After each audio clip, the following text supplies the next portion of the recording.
पोशाक, साइकिल, छात्रवृत्ति एवं अन्य कई योजनाएं लागू की गई हैं। वहीं दूसरी ओर नए विद्यालय भवन, क्लासरूम, शौचालय एवं चार दीवारी आदि बनाकर विद्यालयों की आधारभूत संरचना को मजबूत किया गया है। बालिका शिक्षा पर विशेष ध्यान दिया गया। इसी का परिणाम है कि इस वर्ष मैट्रिक परीक्षा में लड़कियों की संख्या लड़कों से अधिक हो गई है। 24 नवंबर 2005 में नई सरकार बनने के बाद से ही बड़े पैमाने पर शिक्षकों की बहाली की गई है। वर्ष 2022 तक लगभग 3,68,000 शिक्षकों की नियुक्ति की गई है। इसके बाद 2 चरणों में 2,17,272 नए सरकारी शिक्षकों की बहाली की जा चुकी है, जिसमें लगभग 28,000 नियोजित शिक्षक भी पास हुए हैं। तीसरे चरण का भी परिणाम घोषित कर दिया गया है, जिसमें शिक्षकों के नए पदों पर 66,800 अभ्यर्थी तथा हेडमास्टर के नए पदों पर 42,918 अभ्यर्थी पास हुए हैं। कुछ ही दिनों में इन सभी की नियुक्ति हो जाएगी। साथ ही सरकार द्वारा पहले से नियोजित शिक्षकों को साधारण सक्षमता परीक्षा लेकर सरकारी शिक्षक बनाया जा रहा है तथा इसके लिए उन्हें 5 अवसर भी दिए जा रहे हैं।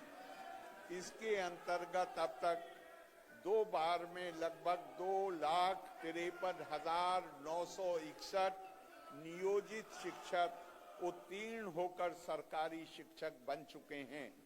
अब बहुत कम नियोजित शिक्षक शेष बचे हैं तथा उनके लिए भी परीक्षा आयोजित की जा रही है। नई सरकार बनने के बाद से ही राज्य में स्वास्थ्य व्यवस्था पर विशेष ध्यान देते हुए इसमें व्यापक सुधार किया गया है। 24 नवंबर 2005 को नई सरकार बनने से पहले प्राथमिक स्वास्थ्य केंद्र में उपचार कराने वाले रोगियों की संख्या प्रति माह मात्र 39 थी, जो अब बढ़कर प्रति माह 11,000 से भी अधिक हो गई है। राज्य में बहुत पहले से ही केवल 6 सरकारी मेडिकल कॉलेज एवं अस्पताल थे, जबकि आज 12 सरकारी मेडिकल कॉलेज एवं अस्पताल कार्यरत हैं एवं 14 नए मेडिकल कॉलेज निर्माणाधीन हैं। इनमें से 8 में केंद्र सरकार का भी सहयोग मिला है। इसके अलावा अन्य जिलों में भी नए मेडिकल कॉलेज खोले जाएंगे। साथ ही पटना मेडिकल कॉलेज एवं अस्पताल तथा अन्य 5 पुराने मेडिकल कॉलेज एवं IGIMS को और बेहतर बनाया जा रहा है। राज्य में बड़ी संख्या में सड़कों तथा पुल पुलियों का निर्माण कराया गया है। राज्य के सुदूर क्षेत्रों से 6 घंटे में राजधानी पटना पहुंचने का लक्ष्य वर्ष 2016 में ही पूरा कर लिया गया है। अब इस लक्ष्य को 5 घंटे किया गया और इसकी प्राप्ति के लिए बड़े पैमाने पर नई सड़कें, पुल पुलियों, ROB, एलिवेटेड रोड और बाईपास का निर्माण तथा पुरानी सड़कों का चौड़ीकरण किया जा रहा है। इस लक्ष्य को भी शीघ्र ही प्राप्त कर लिया जाएगा। सरकार द्वारा महिला सशक्तिकरण पर विशेष जोर दिया गया है। वर्ष 2006 में पंचायती राज संस्थाओं एवं वर्ष 2007 में नगर निकायों में महिलाओं को 50% आरक्षण दिया गया। वर्ष 2013 में पुलिस में महिलाओं के लिए 35% आरक्षण तथा वर्ष 2016 से महिलाओं को सभी सरकारी नौकरियों में 35% आरक्षण दिया जा रहा है। पहले बिहार में स्वयं सहायता समूहों की संख्या काफी कम थी। वर्ष 2006 में विश्व बैंक से कर्ज लेकर राज्य में स्वयं सहायता समूहों का गठन किया गया है, जिसे जीविका नाम दिया गया। अब स्वयं सहायता समूहों की संख्या 10,63,000 हो गई है, जिसमें जीविका दीदियों की संख्या 1,41,00,000 से भी अधिक है। अब शहरी क्षेत्रों में भी स्वयं सहायता समूहों का गठन हो रहा है, जिनकी संख्या अब 34,000 हो गई है तथा इनमें 3,60,000 से भी अधिक जीविका दीदियां हैं। ये काम तेजी से जारी है। सरकार ने शुरू से ही वंचित वर्गों के लिए काम किया तथा इन्हें मुख्य धारा में जोड़ने के लिए विशेष योजनाएं बनाई। अनुसूचित जाति, अनुसूचित जनजाति, पिछड़ा वर्ग तथा अति पिछड़ा वर्ग के छात्र छात्राओं के लिए छात्रवृत्ति की व्यवस्था की गई तथा बड़ी संख्या में आवासीय विद्यालयों एवं छात्रावासों का निर्माण कराया गया। राज्य सरकार द्वारा वर्ष 2018 से अनुसूचित जाति एवं जनजाति तथा अति पिछड़ा वर्ग के विद्यार्थियों के लिए सिविल सेवा प्रोत्साहन योजना तथा वर्ष 2018 से ही ग्रामीण क्षेत्रों में लोगों को आवागमन की सुविधा उपलब्ध कराने तथा कमजोर वर्गों के युवाओं को रोजगार उपलब्ध कराने हेतु मुख्यमंत्री ग्राम परिवहन योजना लागू की गई है।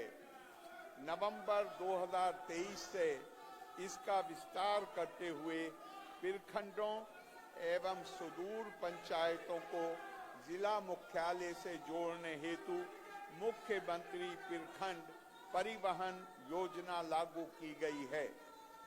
इसी तरह राज्य सरकार द्वारा शुरू से ही अल्पसंख्यकों के कल्याण के लिए काफी काम किया गया है। अल्पसंख्यक समुदाय के छात्र छात्राओं के लिए विद्यालय एवं छात्रावास, प्रतियोगिता परीक्षाओं की तैयारी के लिए मुफ्त कोचिंग तथा छात्रवृत्ति जैसी योजनाएं संचालित हैं। तलाकशुदा मुस्लिम महिलाओं के लिए वर्ष 2006-07 से ही आर्थिक सहायता दी जा रही है। वर्ष 2018 से सहायता राशि को 10,000 रुपये से बढ़ाकर 25,000 रुपये कर दिया गया है। मुस्लिम समुदाय के मदरसों को सरकारी मान्यता दी गई है एवं उनके शिक्षकों को सरकारी शिक्षक के बराबर वेतन दिया जा रहा है। पटना में अंजुमन इस्लामिया भवन का भव्य आकर्षक रूप से पुनर्निर्माण कराया गया है। वर्ष 2008 से ही राज्य में कृषि रोड मैप बनाकर कृषि विकास कार्यक्रम चलाए गए, जिससे फसलों, फलों एवं सब्जियों के उत्पादन और उत्पादकता में वृद्धि हुई है। राज्य में धान, गेहूं एवं मक्का की उत्पादकता पहले के मुकाबले लगभग दुगनी हो गई है। साथ ही दूध, अंडा, मांस एवं मछली उत्पादन में काफी वृद्धि हुई है। मछली का उत्पादन 2.5 गुने से भी अधिक हो गया है, जिससे मछली के उत्पादन में बिहार लगभग आत्मनिर्भर हो गया है। वर्तमान में चौथे कृषि रोड मैप का क्रियान्वयन शुरू हो चुका है, जिसमें कृषि क्षेत्र के विकास हेतु लगभग 1,62,268 करोड़ रुपए की योजनाओं को स्वीकृति दी गई है। साथ ही किसानों की सुविधा के लिए राज्य के 21 बाजार प्रांगणों के आधुनिकीकरण एवं विकास के लिए कुल 1,289 करोड़ रुपए की लागत से योजनाओं का कार्यान्वयन किया जा रहा है। राज्य सरकार द्वारा वर्ष 2015 में विकसित बिहार के 7 निश्चय कार्यक्रम लागू किए गए हैं। हर घर तक बिजली, हर घर नल का जल, हर घर तक पक्की गली नाली, हर घर में शौचालय तथा टोलों को ग्रामीण सड़कों से जोड़ने का काम वर्ष 2020 में ही पूरा किया जा चुका है। ये देखा गया है कि कुछ क्षेत्रों में नई बसावटें एवं घर बन गए, इसलिए इन नई बसावटों एवं छूटे हुए नए घरों में इन कामों को मार्च 2025 तक पूरा कर दिया जाएगा। वर्ष 2020 से 7 निश्चय 2 के तहत योजनाओं का क्रियान्वयन जारी है। प्रथम निश्चय युवा शक्ति बिहार की प्रगति के तहत राज्य के 149 औद्योगिक प्रशिक्षण संस्थानों एवं सभी पॉलिटेक्निक संस्थानों में गुणवत्ता बढ़ाने के लिए सेंटर ऑफ एक्सीलेंस स्थापित किए गए हैं। राज्य में अभियंत्रण विश्वविद्यालय, स्वास्थ्य विज्ञान विश्वविद्यालय एवं खेल विश्वविद्यालय की स्थापना की जा चुकी है। इन विश्वविद्यालयों में छात्राओं के लिए न्यूनतम 1/3 सीटों के आरक्षण का प्रावधान किया गया है। राज्य में लोगों को रोजगार उपलब्ध कराने तथा उनमें उद्यमिता विकास को प्रोत्साहन देने के लिए मुख्यमंत्री उद्यमी योजना प्रारंभ की गई है। इसके अंतर्गत वर्ष 2018 से मुख्यमंत्री अनुसूचित जाति एवं अनुसूचित जनजाति उद्यमी योजना तथा वर्ष 2020 से मुख्यमंत्री अति पिछड़ा वर्ग उद्यमी योजना प्रारंभ की गई है। इसके बाद वर्ष 2021 में 7 निश्चय 2 के तहत सभी वर्गों की महिलाओं के लिए मुख्यमंत्री महिला उद्यमी योजना तथा अन्य वर्गों सामान्य एवं पिछड़ा वर्ग के युवाओं के लिए मुख्यमंत्री युवा उद्यमी योजना लागू की गई है। सितंबर 2023 से मुख्यमंत्री अल्पसंख्यक उद्यमी योजना भी प्रारंभ की गई है।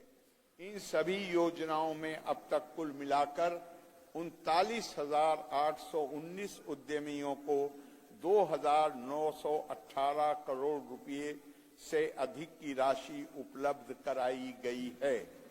उद्योगों के विकास के लिए सरकार के प्रयासों से हजारों लोगों को रोजगार के नए अवसर मिल रहे हैं।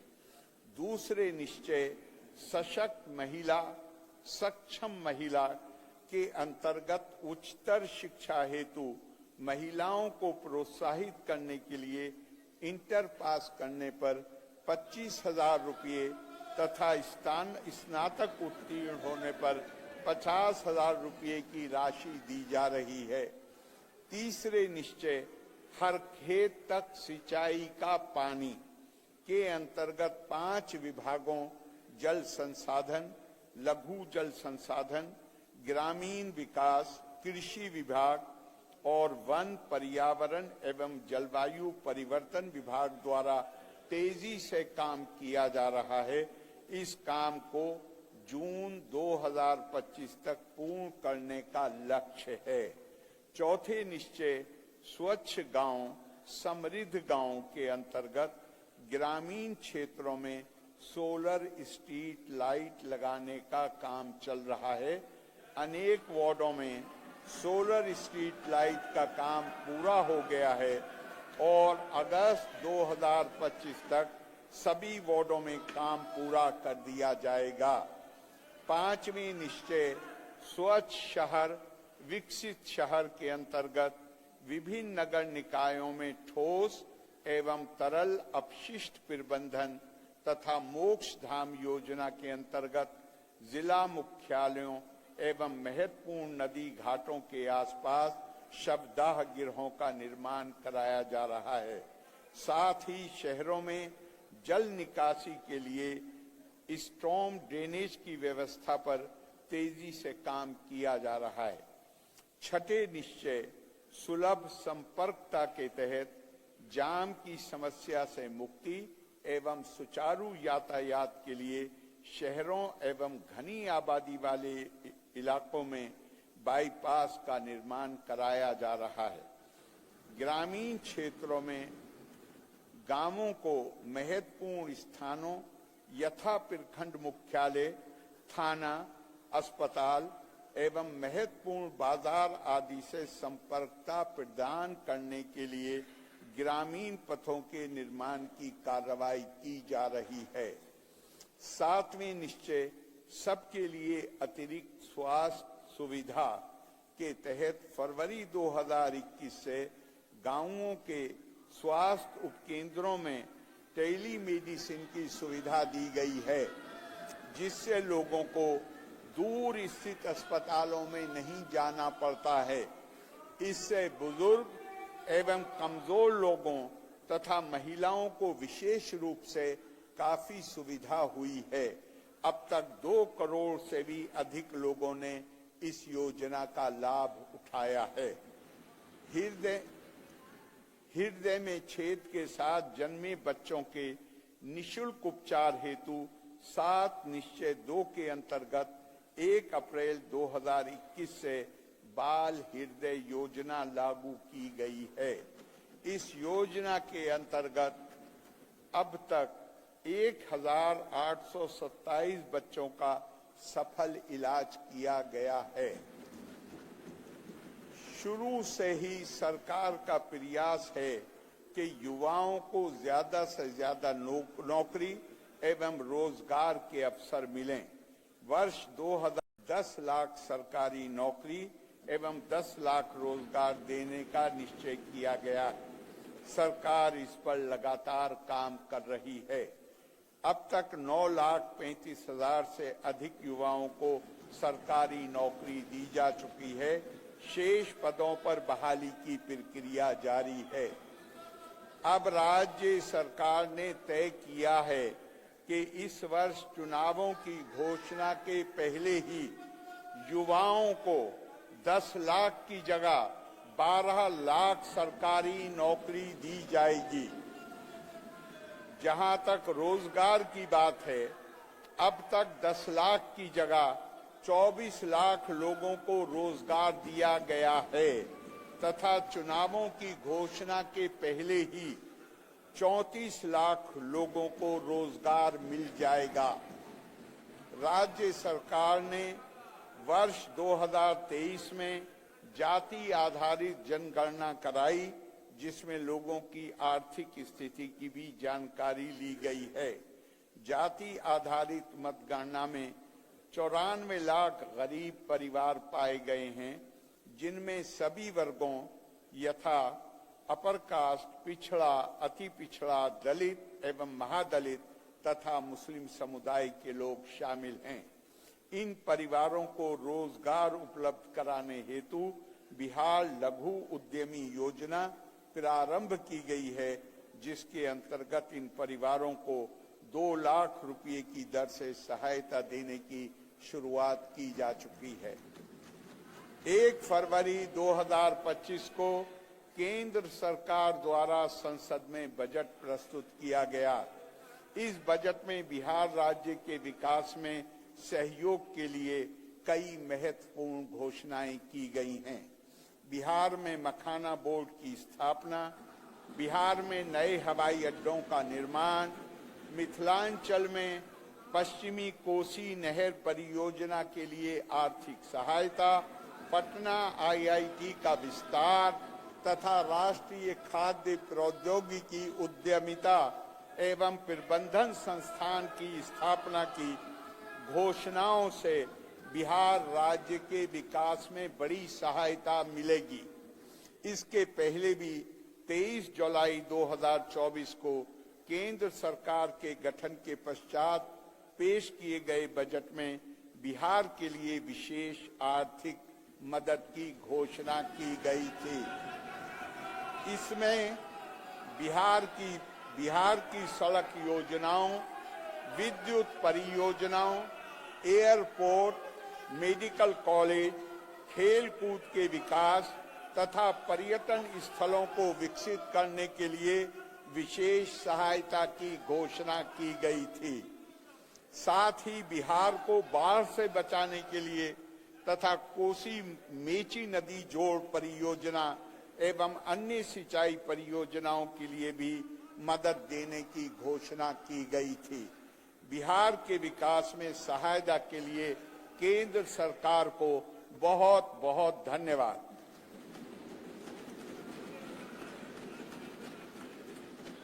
मेरे द्वारा संक्षेप में आपके समक्ष रखी गई सरकार की उपलब्धियों एवं कार्यक्रमों से स्पष्ट है कि सरकार न्याय के साथ विकास के मूल मंत्र को ध्यान में रखते हुए राज्य के सभी क्षेत्रों एवं सभी वर्गों के उत्थान के लिए सतत प्रयत्नशील है।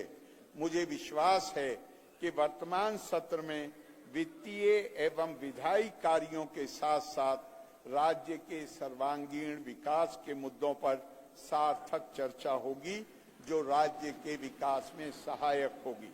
मुझे भरोसा है कि सभी माननीय सदस्य जिम्मेदारी के साथ सत्र के संचालन में अपना महत्वपूर्ण योगदान देंगे।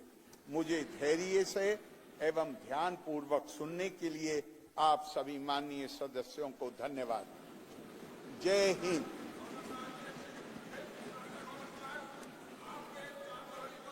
माननीय राज्यपाल महोदय का अभिभाषण समाप्त हुआ।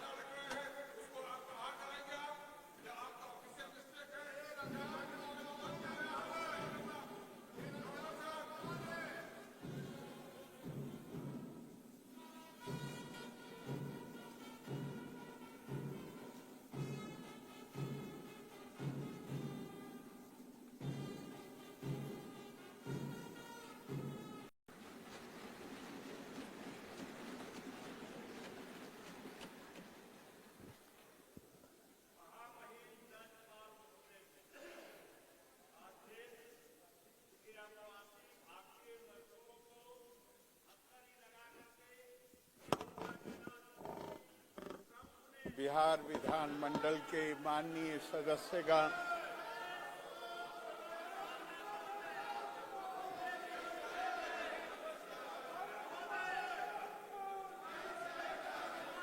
मैं नव वर्ष के प्रथम सत्र के अवसर पर बिहार विधानमंडल के दोनों सदनों के संयुक्त अधिवेशन में आप सभी को शुभकामनाएं देता हूं तथा राज्य की खुशहाली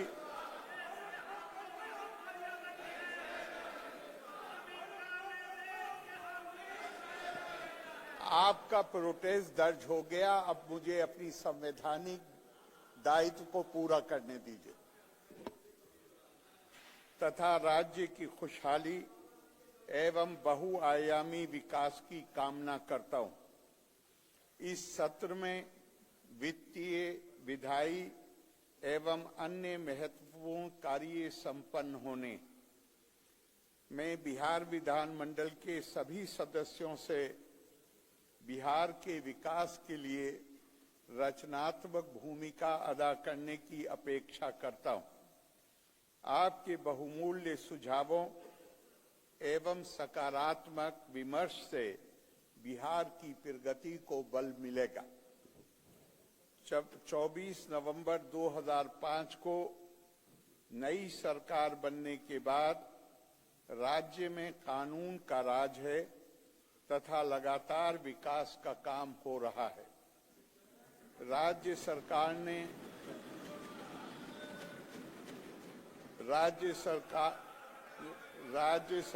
ने हमेशा सुशासन एवं न्याय के साथ विकास पर जोर दिया है, जिसका अर्थ है सभी क्षेत्रों का विकास एवं सभी वर्गों का उत्थान। शिक्षा, स्वास्थ्य, बिजली, सड़क, पेयजल आदि क्षेत्रों में अभी अभी सदन शुरू होगा, वहां आप पढ़िएगा। शिक्षा, स्वास्थ्य, बिजली, सड़क, पेयजल आदि क्षेत्रों में विशेष ध्यान दिया गया है। अब किसी तरह के डर एवं भय का वातावरण नहीं है तथा राज्य में प्रेम, भाईचारा एवं शांति का माहौल है। अब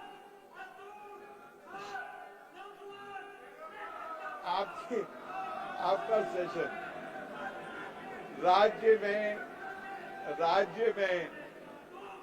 राज्य में कानून का राज बनाए रखना सरकार की सर्वोच्च प्राथमिकता है। सरकार द्वारा अपराध नियंत्रण एवं विधि व्यवस्था संधारण के लिए सभी आयामों पर योजनाबद्ध तरीके से काम किया गया है। हर थाने के कार्य को 2 हिस्सों, केसों का अनुसंधान एवं विधि व्यवस्था संधारण में बांटा गया है तथा पुलिस कर्मियों एवं पदाधिकारियों को अलग अलग जिम्मेदारी दी गई है ताकि ठीक ढंग से कार्रवाई हो सके। पुलिस के लिए वाहन एवं अन्य आवश्यक संसाधन उपलब्ध कराए जा रहे हैं। हमें मर्यादा का ख्याल रखना है। सत्र शुरू होगा, उसमें आप अपनी बात कहिए। 24 नवंबर 2005 को नई सरकार बनने के समय बिहार पुलिस में कार्यरत बल की संख्या काफी कम थी। उस समय मात्र 42,481 पुलिसकर्मी कार्यरत थे। वर्ष 2006 से कानून व्यवस्था को और बेहतर करने के लिए पुलिस संख्या में बढ़ोतरी की गई है। वर्तमान में राज्य पुलिस बल की संख्या बढ़कर लगभग 1,10,000 हो गई है, जिसमें 30,000 से भी ये मुख्य बात है, जिसमें 30,000 से अधिक महिलाएं हैं तथा बिहार में पुलिस बल में महिलाओं की भागीदारी पूरे देश में सबसे अधिक है। इसके अतिरिक्त पुलिस के कुल 21,391 रिक्त पदों पर भी नियुक्ति की प्रक्रिया अंतिम चरण में है। सरकार ने तय किया है कि पुलिस बल की संख्या को और बढ़ाना है। इसके लिए 2,27,000 से भी अधिक नए पदों का सृजन कर तेजी से पुलिस कर्मियों की बहाली की जा रही है। विधि व्यवस्था को सुदृढ़ करने के लिए राज्य में बड़ी संख्या में नए थानों की स्थापना की गई है। 24 नवंबर 2005 को नई सरकार बनने के समय राज्य में केवल 814 थाने थे, जिनकी संख्या अब बढ़ाकर 1380 हो गई है। आपातकालीन स्थिति से निपटने के लिए डायल 112 की इमरजेंसी सेवा प्रारंभ की गई है। इस व्यवस्था के अंतर्गत किसी भी प्रकार की आपातकालीन स्थिति जैसे अपराध की घटना, आग लगने की घटना, वाहन दुर्घटना की स्थिति में या महिलाओं, बच्चों एवं वरिष्ठ नागरिकों की सुरक्षा से संबंधित स्थिति में बिहार के किसी भी कोने से कोई भी पीड़ित व्यक्ति सहायता के लिए 112 नंबर पर निशुल्क कॉल कर सकता है। पहले ये व्यवस्था जिला मुख्यालयों एवं शहरी क्षेत्रों में लागू थी। अब इसका विस्तार पूरे राज्य में किया जा चुका है। राज्य में सामाजिक सौहार्द एवं सांप्रदायिक सद्भाव का माहौल कायम है। राज्य सरकार द्वारा वर्ष 2006 से ही कब्रिस्तानों की घेराबंदी की योजना शुरू की गई है, जिसमें राज्य के मिली जुली आबादी के इलाकों वाले एवं अन्य संवेदनशील कब्रिस्तानों की घेराबंदी की जा रही है। पहले 8,000 से ज्यादा कब्रिस्तानों की घेराबंदी की जा चुकी है तथा बाद में 1,273 कब्रिस्तानों को और चिन्हित किया गया है। इनमें से 746 कब्रिस्तानों की घेराबंदी पूर्ण हो गई है तथा शेष का काम भी जल्दी ही पूरा हो जाएगा। इसी तरह वर्ष 2016 से धार्मिक न्यास परिषद में निबंधित 60 वर्ष से पुराने हिंदू मंदिरों की घेराबंदी भी की जा रही है, जिससे मंदिरों में यदा कदा मूर्ति चोरी एवं सांप्रदायिक घटनाओं आदि से बचा जा सके। इसके अंतर्गत अब तक 518 मंदिरों की 4 दीवारी पूर्ण की जा चुकी है। अब आवश्यकता अनुसार 60 वर्ष से कम समय से स्थापित मंदिरों की 4 दीवारी भी कराई जाएगी। अब समाज में आपस में कोई झगड़ा नहीं है। राज्य सरकार द्वारा शुरू से ही शिक्षा पर विशेष ध्यान दिया गया है। बड़ी संख्या में नए स्कूल खोले गए हैं। विद्यालयों में